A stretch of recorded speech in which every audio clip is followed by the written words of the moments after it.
If you want to go from this to this, then watch this video. All you gotta do is get one of these automatic curlers. They're all over the place, and there's a good reason for that because they fucking work really well. Prep with whatever you use to prep. I like to put some hairspray in, some dry shampoo.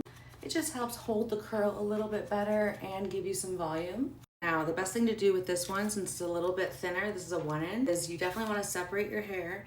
We'll get to you a little bit later, Missy. You can put it in 2 different directions. If you like to curl it away from your hair or towards your hair, you can move it around. It has different temperatures. This is the button you use to spin it. It beeps when it's time to pull it out, so there's no guesswork. You can do this literally while you're doing other things. You can be totally distracted and you won't burn your hair. So you hear that? Beep, beep.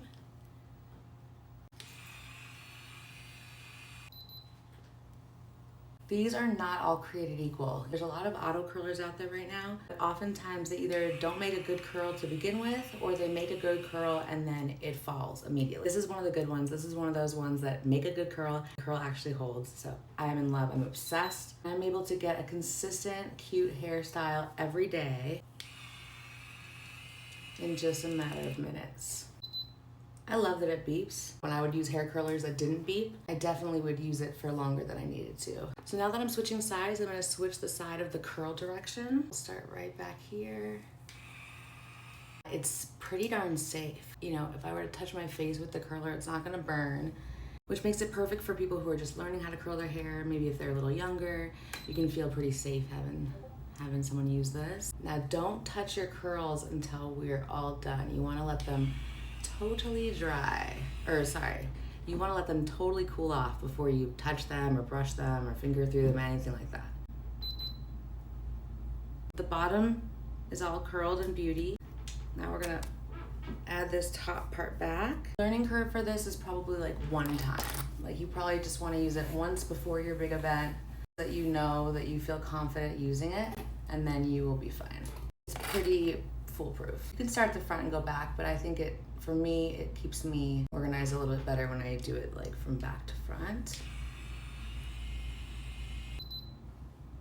This thing is great whether you have thin hair or you have really thick hair because the barrel fits a good amount of hair in there. I don't want to bore you guys, so I'm just gonna wrap this up and I'll show you the final result.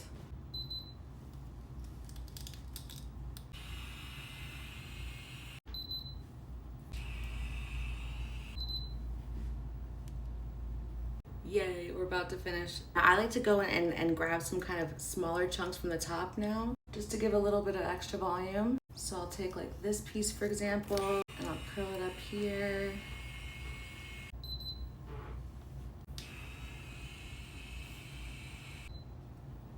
Wait till it totally cools off and then run our fingers through it, creating the most beautiful waves. And because we curled them all together and in the same direction, they're gonna fit into each other really nicely. No one will know that you used this silly little automatic curler to get such a beautiful look. That would be my final look. God knows what it looks like in the back. And these curls will last me all day long, which honestly, like, my hair doesn't normally hold curls. If you have any questions on how to use it, if you have any problems, reach out to me, I will help you. Now you're someone who knows how to do their hair. Congratulations. I'm gonna link this down below for you guys so you can check it out. Like I said, ask any questions and like and follow for more.